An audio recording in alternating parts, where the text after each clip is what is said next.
Hello, everyone, and welcome to my final major project presentation.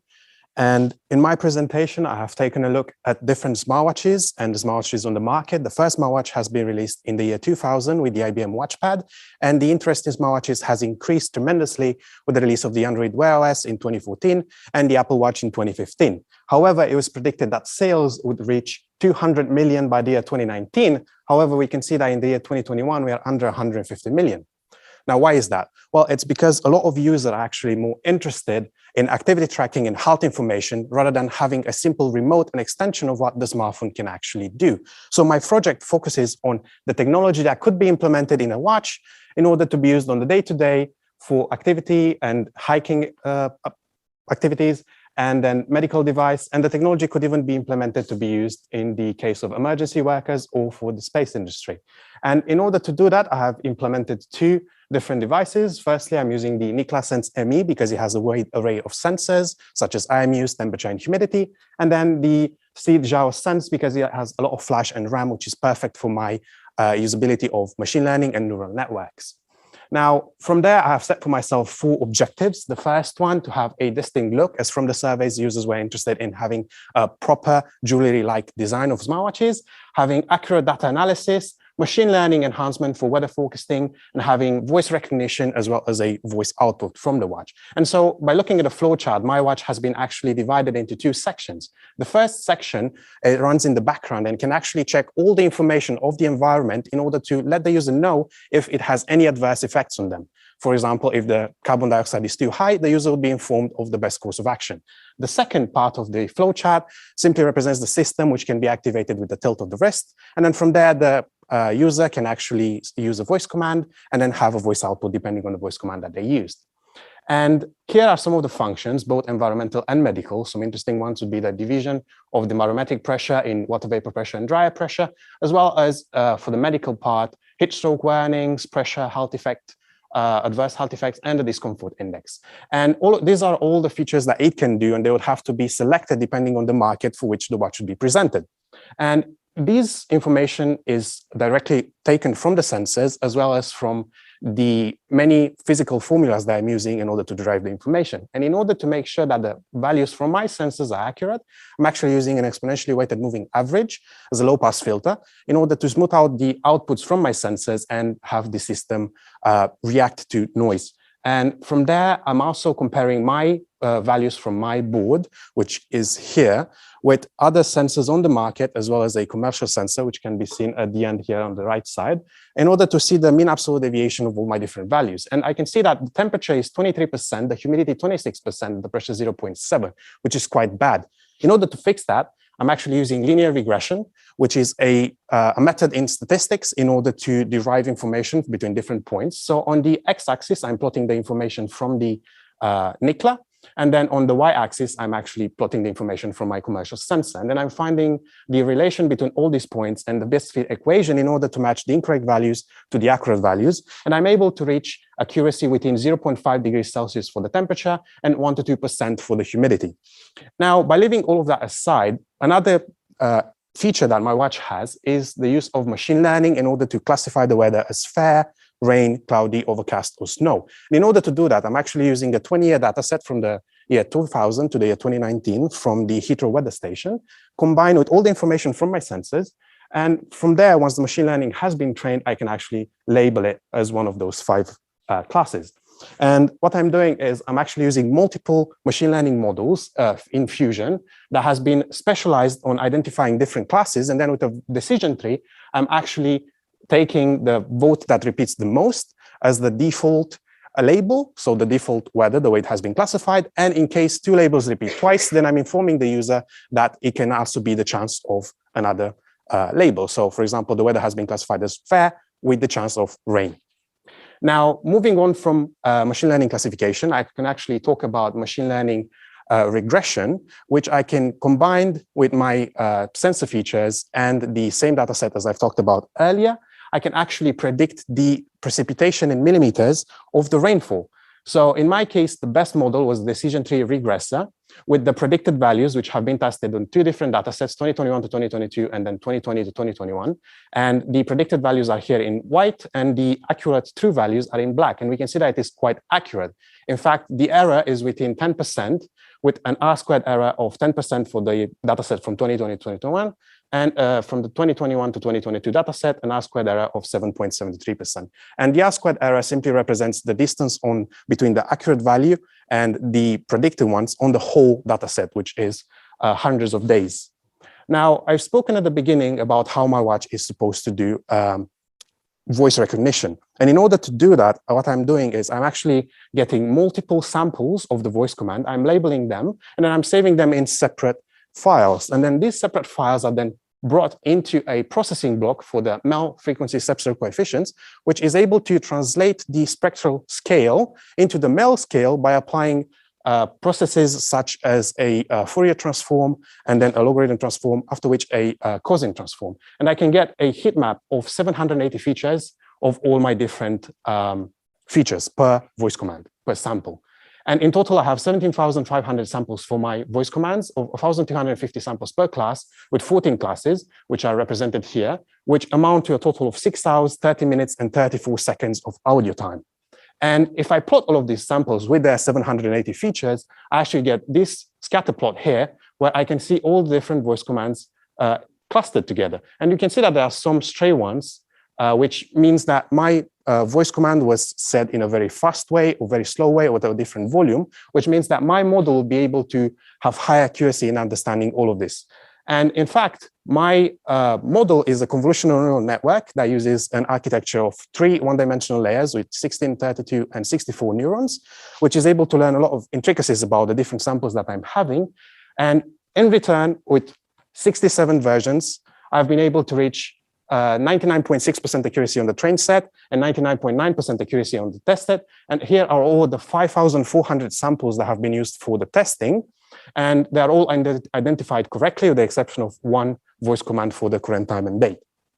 Now, moving away from the voice recognition, in terms of the voice output, what I have done is I have created 5,500 voice lines, and I'm actually having different sets. So my voice lines are interchangeable. So here I have represented in a very abstract way the different sets, and through explicit programming and the information from my sensors, I'm actually choosing the different voice commands that I want. So for example, the temperature is 27 degrees Celsius. Meanwhile, the humidity is 27%. And this, when combined together, can result in a very high natural sounding voice and dialogue. And in terms of future improvements, I would like to add extra voice commands to give the user more granularity. So if the user only wants the temperature, they can get only the temperature, and so far and so on. Miniaturize the PCB so it can be actually fit into a shell, and then create a shell, 3D printed first, and then CNC to have it of high quality. As I said at the beginning, I would like to have a jewelry-like design. And the dock would be based on this type of a rendering, and then the actual shell would be based and inspired by this shell here in the background. And with all this said, thank you for the attention provided. And if there are any questions, please feel free to ask anything.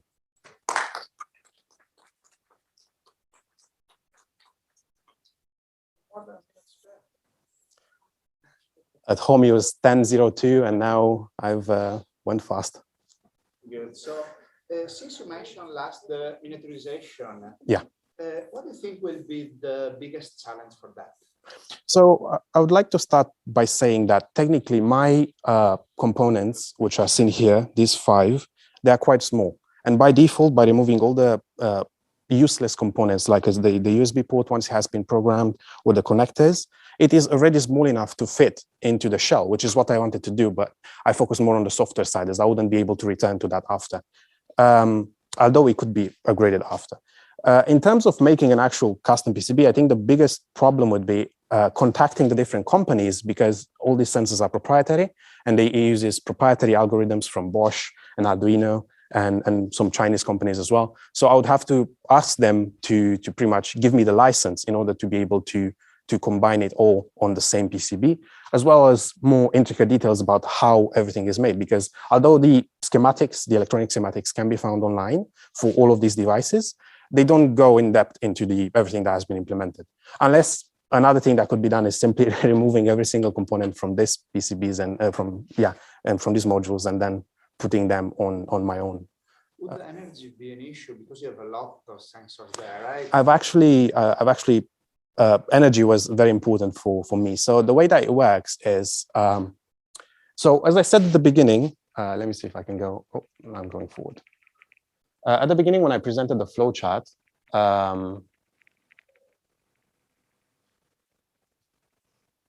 more, there you go. So at the beginning, when I presented the flowchart, I talked about how my watch can check for all of those values in the background. The sensors that check for all of these values, it happens every 1 second. And every time it pings the sensors, it actually consumes 4 microamps, which is extremely little.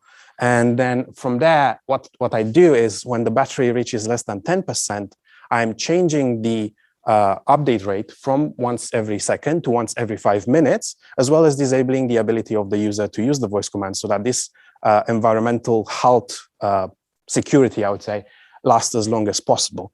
And all of these devices combined, so the Nikla consumes about 12 microamps, the Sijao consumes about 5 microamps, the 2 sensors for the UV index and the skin temperature consume about 5 milliamps, and all of this together. And then the biggest, I would say, problem in terms of battery life would be the voice audio, the voice output, as it can consume between 25 to 100 milliamps, depending on the how long the audio is and the speaker. In my case, it consumes about 30 milliamps, and small batteries can be found for that would fit in this type of a watch, and they would have about 350 milliamps hour. You actually try to run on battery? Yes, the whole device was always tested on that. Yes, because the USB power wouldn't be enough for I run into issues when I was developing that, and the battery would. Dennis, the question?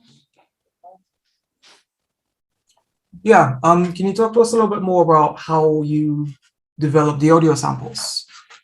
How did I develop them? So in terms of actually doing the testing for the sound samples from the user, was it just you that spoke? Did you right. So I need to go. Maybe it's easier if I do this.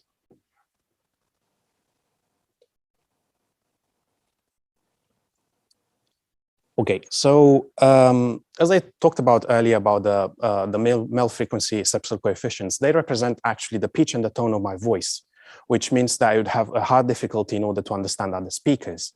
And what I have done is I've had 2 friends of mine which have completely different backgrounds, accents, pitch, and tone, and I've done some tests today, which are part of my blog. And I've actually seen that I'm having 52% accuracy out of 280 voice commands with the first speaker. And then with the second speaker, I've only tested 35 commands, but I had 57% accuracy. Now, in this case, I would like the watch to only recognize the voice of the individual, which is what has been developed here. However, in order to make it be usable by anyone at any time, I could either do some form of matching, which is similar to what Google Assistant does, or I can actually get multiple users to actually record voices in, and then have the device, I would say, able for presentable for the market. Thank you. I have a question related to this on the voice recognition, because of course the words have slightly different length, right? So how did you go about to fix the length of the feature space? So this one. So yeah, here it can actually be seen that the whole 1,250 samples per voice command, they make up a different amount of the total 6 hours. That's because some voice commands are about 1.3 seconds, some are 1.5 seconds, some are 1.8 seconds. The 1.8 seconds is the highest one. What I have done is I have done, as I said, I've done 67 iterations of the convolutional neural network, and that included work on the MEL frequency subset coefficients processing block, and that related to checking how much should I look into the sample. Do I want only the first second? Do I want the second and a half? Do I want 2 seconds with a bit of space at the end? Which one gives me a lot more information? I went very in depth about this. I've had 1.65 seconds, 1.6 seconds, 1.7 seconds, 1.55, and so far and so on. And it turns out that the best solution for myself would be 1.65 seconds. And in terms of the actual coefficients because I can choose how many coefficients I want to extract in terms of the MEL scale. The 10 coefficients is the best case, and I went from 8 to 20. So normally between the 8 and 13 is what is used normally in terms of voice recognition, so from companies such as Apple and Google and so forth and so on. And 20 is used when we use, when the speaker has a very, I would say, complex language, such as Chinese. So normally in many research papers that focus on the recognition of the Chinese and Japanese language, they actually use 20 coefficients in order, because there, just a slight change in pitch can actually change the whole meaning of the phrase. So detect the onset of the speech substantially, and then you take 1.65. Yes. So I get my whole sample. I only take the first 1.65. Now, most of them are under that 1.65. So it's. Yeah, and probably even if one is slow once, it shouldn't matter because you still recognize it. Yeah. So as I said, with those 1,250 samples. So initially, when I started, I only had 50 samples, and that proved very difficult to understand. It was actually extremely bad. And the more I was increasing it, the better he was performing, which was obvious. But what I needed to do, every time I was recording a new voice sample, I needed to actually have different volumes or different pitch tones, different distances from the microphone or angles. So that's what I was talking about, the stray sample. So for example, here I have in red what would be the environment voice command, but then I have a green stray sample, which would be the increase the volume or the describe, one of the two, depending on the shade. So, and then here a brown one, an orange one. Here I have a green one with the orange ones. Here I have a blue and a gray one with the, so you can see all of it here, another orange one. So you can see how they have been mixed because of this. It shifts pretty much, but the neural network is able to recognize that. Something about this that is slightly confusing me, because is this PCA, these three components? No, it's something that's similar to PCA. It's called ULMA, I believe. But it takes the three most important features the same way PCA. But I don't see why the green dot that is an outlier for the green should be inside the red area and not maybe somewhere completely different. No, so the way it works is out of the 780 features that I have, it checks for all of them and it takes the three most important ones. And then it creates the plot. And then based on those three features, it puts every single sample. So this is one sample, this is another sample, and so far and so on. This sample here is an outlier for the green sample, but in its 3D space, that's what it is. This simply shows the position of every single sample in the 3D space. Because normally the outlier is an outlier, but it doesn't fall inside another data set. It's not inside. It's not inside. It's not inside. It's in the 3D space. So technically, in the 3D environment that I have, I can actually remove this. I can actually remove this green sample, and then I can just see the green by itself. So it just simply relates it to those three, to the X, Y, and Z axis. It's not clustered together with the red. None of these are clustered. So they are just simply plotted based on those three information, three features. Yeah. Yeah, this plot pretty much helped me when I was developing the voice commands to see that, in fact, this brown here is quite different from the green. So technically, the neural network shouldn't have an issue to understand it. And then from there, I had the idea of using different pitch and tones in order to get many. You cannot really see here because there are 17,000 samples, but I have a lot of stray samples which help me have the device recognize. One problem that I had was the fact that if the voice recognition is activated with a wrist tilt, and what was happening was if the user would activate it, the system then says, "How can I help you today?" And immediately after, the user has to say the voice command. Initially, it was not able to recognize the voice command if the user would have a little break of 100 or 200 milliseconds, because that silence at the beginning would mess up the features. So then I had to add data augmentation to the data set in order to mask pretty much the time axis of the spectrogram, which was based on a research paper where some scientists were trying to identify the difference between dogs and wolves. And they found out that with a convolutional neural network, and they found out that the model was actually identifying them based on the background rather than the features of the actual animal. So then I was like, okay, that would be interesting then, because I can just mask the time. So it doesn't look at the time or the duration of that, but it actually looks at the features. So that was a big, yeah, the biggest change, I would say. Dennis? More? One last question from me. You mentioned that you had issues powering the device from USB only. Can you talk a little bit about the average current draw that you get, what kind of peaks, when they happen, and what kind of battery life you expect? Yeah, so the actual issues that I had with powering the system with the USB wasn't actually powering the whole system, but powering only the NICLA module by itself. So it has a specific chip. I don't know if it was designed by them or if it was bought from another company, but this chip is very finicky, I would say, in terms of the actual voltage. The voltage is not exactly 5.00 or the exact amount that it wants. It will not work, and then you will use the battery power. So what happens is, what happened at the beginning was I was trying to power it with my PC, and it was resetting itself every few seconds. And then I connected it to my laptop, which shouldn't have more power, and it was working perfectly. And then it gave me the idea of trying to test it with a battery on my own PC, and then it worked. And then I realized that the problem that I had was that my front USB ports of my tower were actually distributing a lower voltage compared to the actual ones at the back of the motherboard.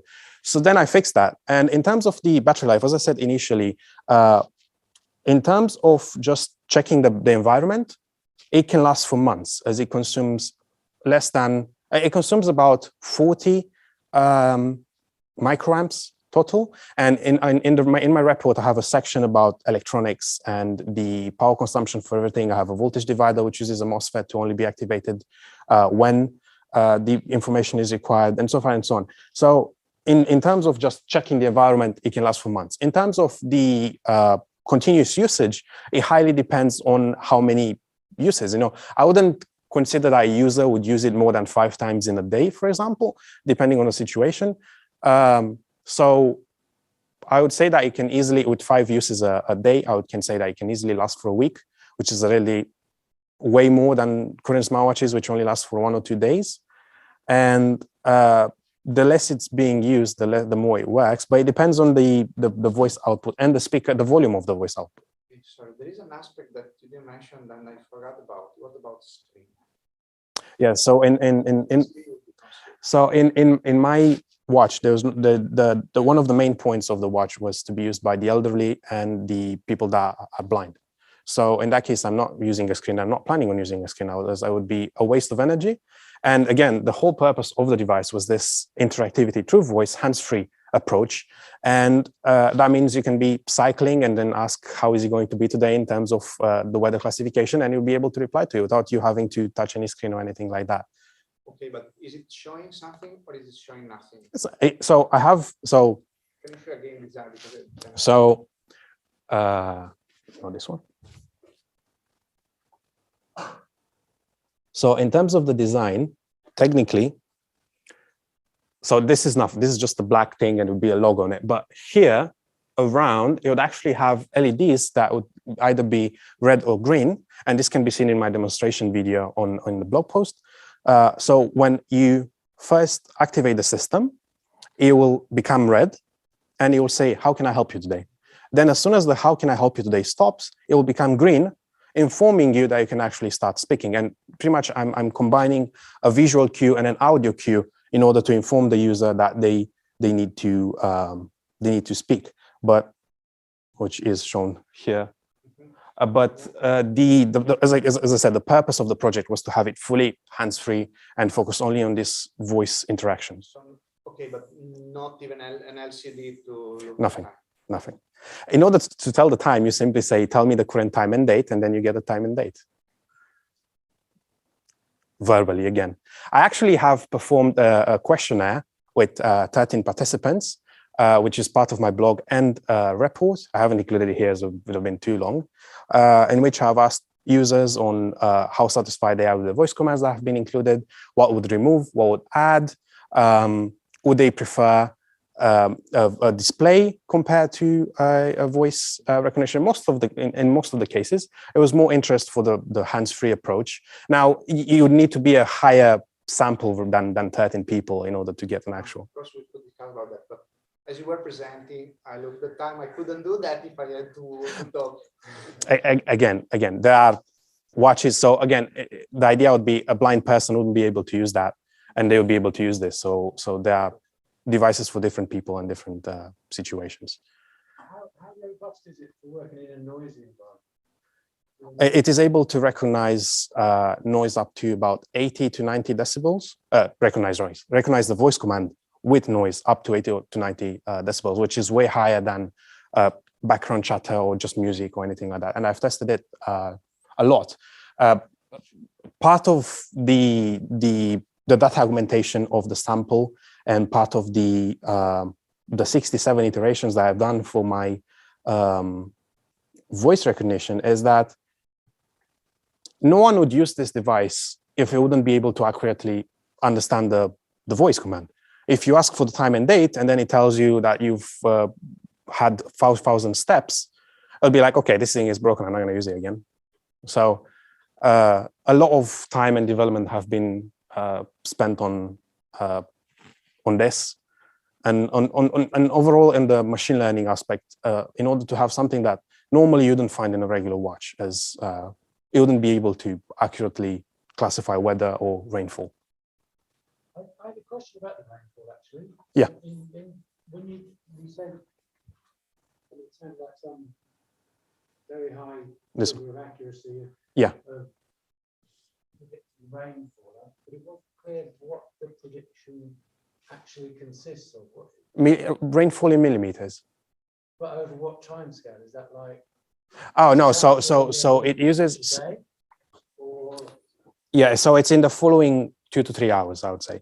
So it uses an array made out of the temperature, dew point, feels-like temperature, which here is represented as the heat index, which is what normally is being used, and the sea level pressure equivalent. So what I've done is I've contacted the developers of the that have the weather station API from Heathrow in order to know exactly the information that they actually use in the data set, because they would just have humidity. And is it the humidity, is it the relative humidity, is it the absolute humidity? So I've came to, after talking to them, I came to the realization that it is actually the heat index, which they define as the feels-like temperature, the regular temperature, the dew point, which can be calculated with physics formulas, and then the sea level pressure equivalent, which can be also calculated with physics formulas, and then the relative humidity, not the regular humidity that the sensors detects, which again can be calculated with physics formulas.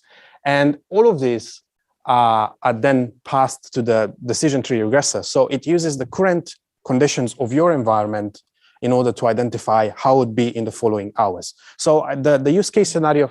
How geographically specific is that? Is that based on it's your exact location. But is that based on a data set that has a geographical location? So do you expect it to work? The data set is of 20 years. It is from the Heathrow in London, or rather in the UK to be more. So we don't know whether it would work. Theoretically speaking, throughout these 20 years, we have encountered, I would say, most of the conditions that would be around the globe. Now, if I go to California... No, what I'm saying is over 20 years, we've encountered probably every situation we're likely to have in this geographical location. We get very different weather patterns. Which can match other countries, but there can still be specific situations. In California, it can reach, I don't know, 40 degrees Celsius. Yes, it wouldn't be able to properly detect that.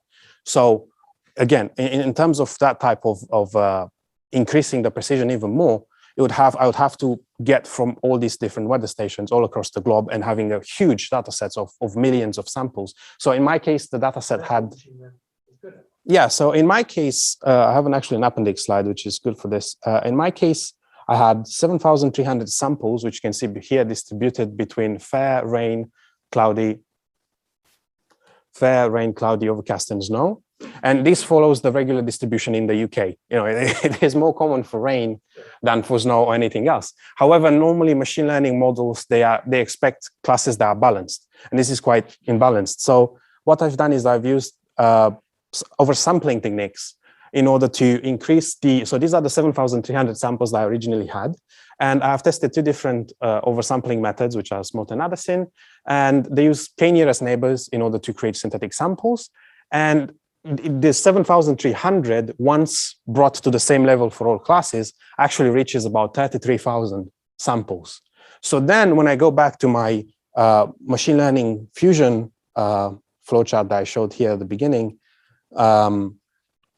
they are this is used on 5 features from the year 2000 to 2019 on the default data set.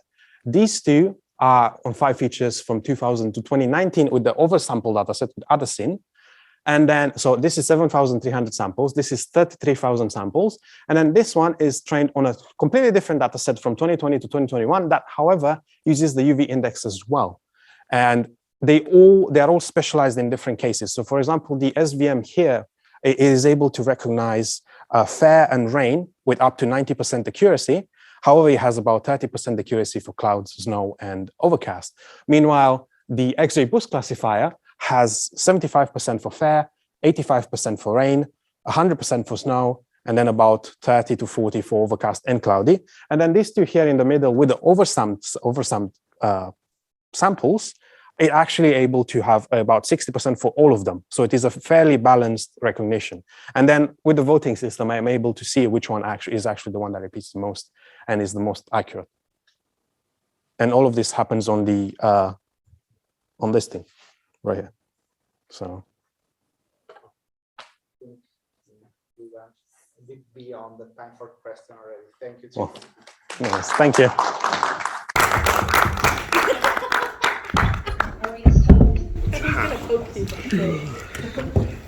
Ciprian, you added quite a bit. Great. So I'll see you back at 1.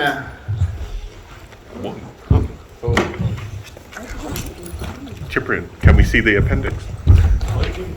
I think you should have done more.